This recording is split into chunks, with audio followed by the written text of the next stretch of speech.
राष्ट्रपति द्रौपदी मुर्मू और त्रोनो सेना प्रमुख ऑपरेशन सिंदूर की दी जानकारी। राष्ट्रपति और आतंकवाद विरुद्ध भारतीय जवाब की दस्या टकोदी कामयाबी।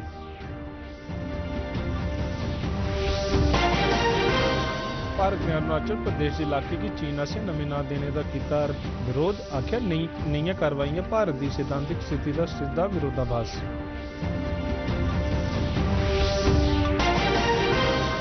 पाकिस्तान के रेंजरें के कब्जे थमां मुक्त BSF के जवान पूर्णम कुमार परतोए भारत।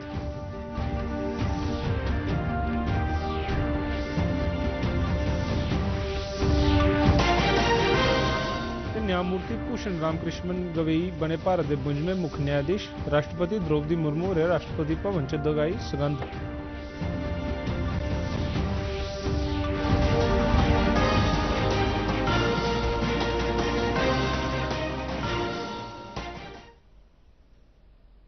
नमस्कार, मैं साहिल बडियाल ते डोगरी खबरें तुंदा स्वागत है। रक्षा स्टाफ प्रमुख जनरल अनिल चौहान और सेना प्रमुख जनरल उपेंद्र द्विवेदी, वायु सेना प्रमुख air chief marshal AP Singh ते नौसेना प्रमुख एडमिरल दिनेश त्रिपाठी और अज राष्ट्रपति द्रौपदी मुर्मू हुंदे कन्नै मिली उनेंगी ऑपरेशन सिंदूर बारे जानकारी दी। एक सोशल मीडिया पोस्ट राएं राष्ट्रपति होरें सैन्य बलें की दलेरी ते हिम्मत की सराहना की ते आतंकवाद खिलाफ भारत के जवाब की एक शानदार जित बनाने लिए उनकी भूमिका की मन्निया। भारत ने चीन से अरुणाचल प्रदेश च बक्ख-बक्ख थारें की नमें ना देने लिए लगातार निराधार ते बेतुके जतन की साफ तौर पर रद्द कर दिता है। विदेश मंत्रालय के प्रवक्ता रणधीर जायसवाल और मीडिया आसेआ पूछे गए सवालों के परते च गल फ्ही पक्क की जे नई कार्रवाइयां भलेआं स्वीकार नहीं कीतियां जाई सकदियां ते भारत की खरी चाली संगत ते सिद्धांतबद्ध स्थिति के सीधे तौर पर विरोध च है। उन्हें इस गल्ला पर जोर दिता जे भलेआं कुसा विवाद वाली इस सच्चाई की नहीं बदलिया जाई सकता जे अरुणाचल प्रदेश मुड़ थमां भारत का अनत्रुट ते अखंड हिस्सा रहा है ते मिशा रोग उसी ना बदलने जने निके जतने कन्नै भी नहीं बदलिया जाई सकता है।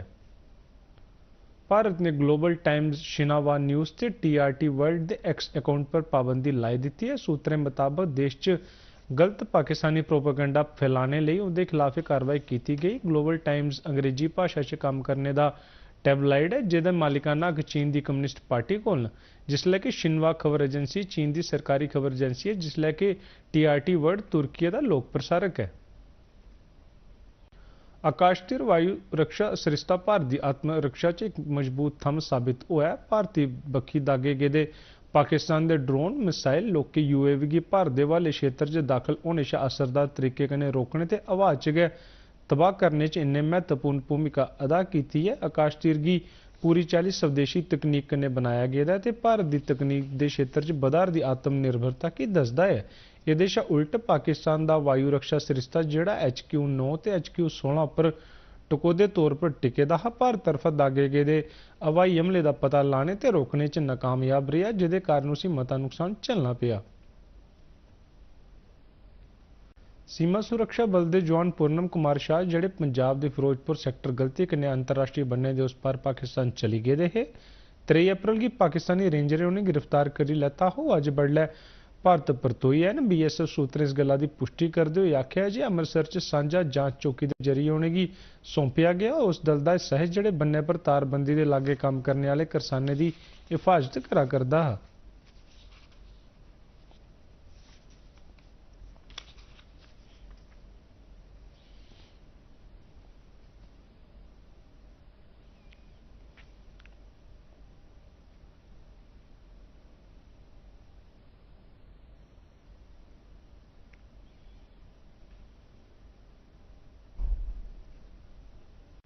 ऑपरेशन सिंदूर के भारत नायकें की दलेरी, हिम्मत, बहादुरी ते देशभक्ति की नमन करते हुए सारे देश च शानदार तिरंगा यात्राएं का सरिस्ता किया जा करदा है।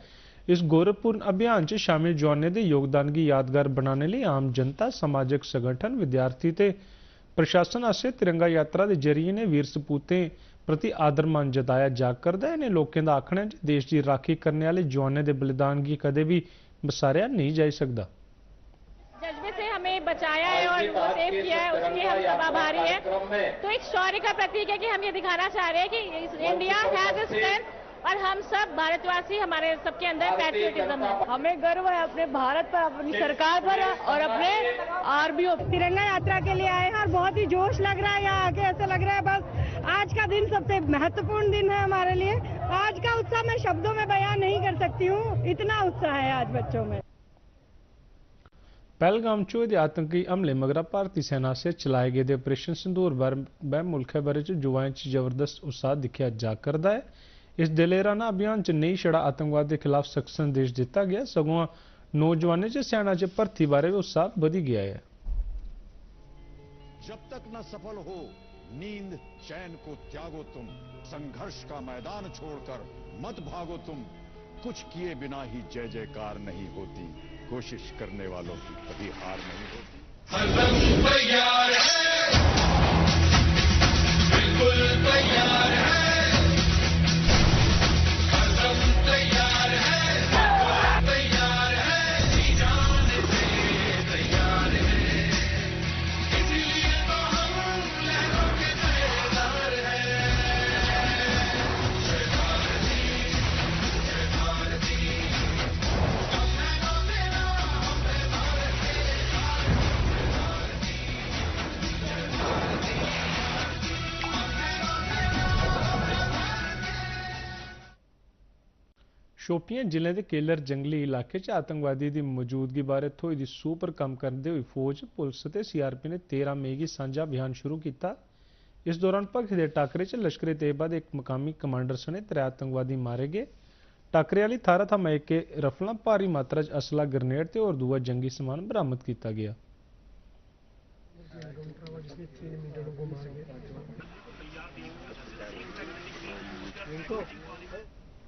ऑपरेशन सिंदूर बारे पूरे मुल्का च उत्साह ते मान भरोचियां प्रतिक्रियाएं सामने आईयां न। लोकें इस गल्ला पर खुशी प्रगट की है ते प्रधानमंत्री नरेंद्र मोदी होरें नेहा सख्त कदम चुक्या है। जनता ने भारतीय सेना ते भारत सरकार दा अपना समर्थन प्रकट किया है। उनके ऊपर जो कमांडर है हमारे ऑनरेबल प्राइम मिनिस्टर, जिनकी डायरेक्शन थी और गाइडेंस थी, इतने शॉर्टेस्ट टाइम में आज तक पूरी वर्ल्ड में ये रिकॉर्ड होगा इंडिया का, जिन्होंने दिखा दिया है अटैक का कि पाकिस्तान की कोई एयरफील्ड नहीं जिसको हमने तबाह नहीं किया। मोदी जी ने जब भी ये निर्णय लिया अटैक करने का, तो उन्होंने कहा कि हम सिर्फ टेररिस्ट पर ही अटैक करेंगे, निर्दोष लोगों पर नहीं। पर पाकिस्तान वालों ने क्या किया, उन्होंने सिविलियन पर अटैक करना शुरू कर दिया। ऑपरेशन सिंदूर काफ़ी खुशी की बात है। जैसे आपको पता ही है कि पहलगाम में अटैक हुआ था 22 अप्रैल को, काफ़ी इनोसेंट सिविलियंस हमारे मार दिए गए थे। तो उसके जवाब में जो इंडियन गवर्नमेंट है उन्होंने ऑपरेशन सिंदूर चलाया, जिसका जवाब उन्होंने दिया।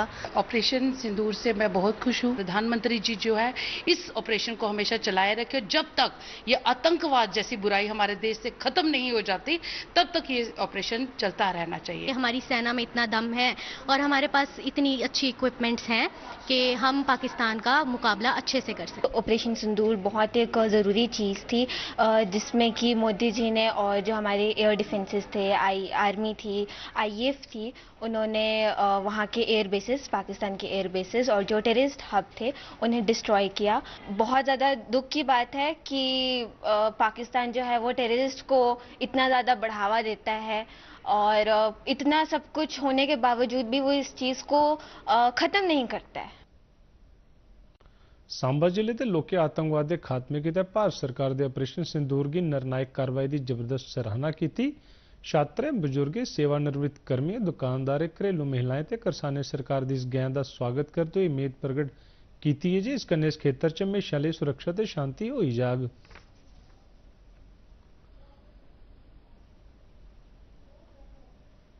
मैं समझता हूं कि हम भी साथ देंगे गवर्नमेंट का। बॉर्डर के ऊपर बहुत अच्छा किया है मोदी जी ने, जो हमारे प्रधानमंत्री हैं, इन्होंने जो सिंदूर ऑपरेशन चलाया है बहुत बढ़िया किया है। वो फिर से तंग करेंगे तो फिर हम नेक्स्ट कुछ स्टेप लेंगे। इस कारण हम मोदी सरकार जी के साथ खड़े हैं।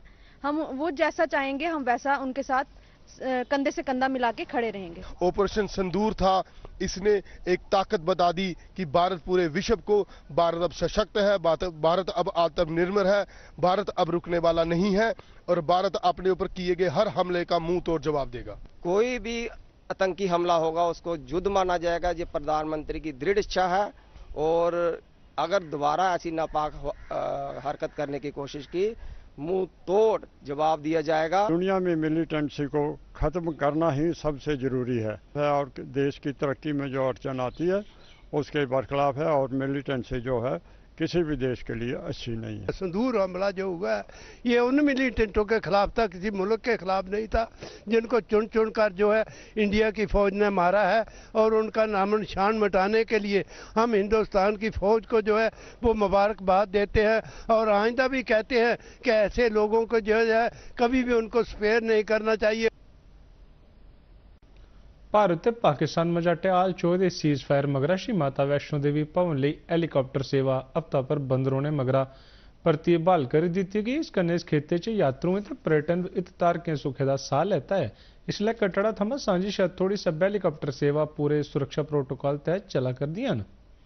हमें टाइम मिला है दर्शन करने का। चॉपर सर्विस आज से स्टार्ट हो गई है, अब सबको आना चाहिए, आराम से दर्शन हो रहे हैं। तो माता का बुलावा था, आज हमें टिकट मिल गई चॉपर की। अभी माहौल तो बड़ा जम्मू में भी बड़ा साफ सुथरा ठीक था, कोई टेंशन की बात नहीं है। यहाँ पर भी मेरे को ठीक ही लग रहा है माहौल, ऐसे कोई टेंशन की बात नहीं। यात्री आने चाहिए। कि जैसे हालात हमने पिछले कुछ दिनों में देखे तो उससे यात्री संख्या में गिरावट आई थी और प्रभाव पड़ा था, पर जैसा कि हम देख पा रहे हैं कि पिछले 2-3 दिनों से जो है रुझान फिर से बदला है और जैसे जैसे जो है स्थिति बेहतर होती जा रही है वैसे वैसे यात्री संख्या में भी इजाफा हो रहा है। और कल से लेकर आज भी मैं कहूँगा कि यात्रा संख्या आज भी कल से बेहतर है और उम्मीद करेंगे कि आने वाले दिनों में जो है यात्री संख्या और बेहतर होगी। जितने भी पीक सीजन हमारे रहते हैं और ये हमारा चूँकि मैंने बताया पीक सीजन है तो हमारी उसी तरीके से तैयारी रहती है ताकि यात्रियों को किसी प्रकार की कठिनाई भी ना हो लेकिन वो सुरक्षित और सेफ भी महसूस करें। तो हमारे हिसाब से पूरे पुख्ता इंतजाम हमने किए हैं और यात्री सुविधाओं में भी हम निरंतर वृद्धि करने की कोशिश कर रहे हैं। केंद्रीय मंत्री डॉक्टर जितेंद्र सिंह कार्मिक ते प्रशिक्षण विभाग आसेआ नवी दिल्ली के नॉर्थ ब्लॉक से भारतीय शस्त्र बलें कन्नै अपनी एकजुटता के तौर पर आयोजित रक्तदान शिविर का चक्कर लाया। इस मौके जितेंद्र सिंह होरें आखेआ जे भाएं रक्तदान शिविर प्रधानमंत्री नरेंद्र मोदी उनकी सरकार के डू पीटी की परंपरा है, असें ऑपरेशन सिंदूर के अगले के दिन इत्थे शिविर लाने का फैसला किया। तकरीबन 100-150 लोग रक्तदान कर चुके हैं तो यह कैंप अजे भी चला करता है।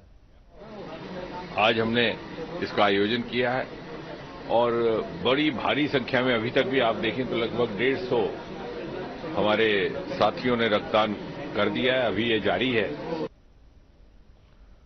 जम्मू कश्मीर के मुख्यमंत्री उमर अब्दुल्ला ने पाकिस्तान की शैलिंग थमा प्रभावित उड़ी इलाके का दौरा किया। उन्हें आख्या जे उड़ी टंगधार राजौरी ते पुंछ जे इक्के जनेही हालत है। उन्हें आख्या जे शैलिंग थमा प्रभावित सभनें खेतरें च बंकरें का सरिस्ता कर गए।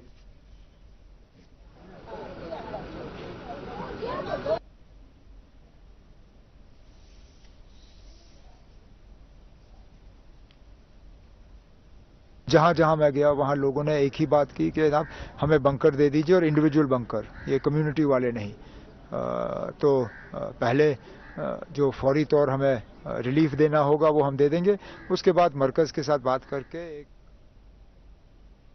मुख्य सचिव अटल डुल्लू अखनूर ते खोड़ सब डिवीजन के बनने वाले इलाकों का दौरा लाया जिथे पाकिस्तान से की गई गोलाबारी कन्ने आम लोगों की नुकसान पुजा है। मौके पर जाइए स्थिति का जायजा लैने ते प्रभावित लोगों की जानकारी हासिल करने के मकसद कन्ने मुख्य सचिव और दौरा लाया ते प्रशासन की आख्या जो नुकसान का फौरन आंकलन करन ताकि प्रभावितों की राहत दी जा सके।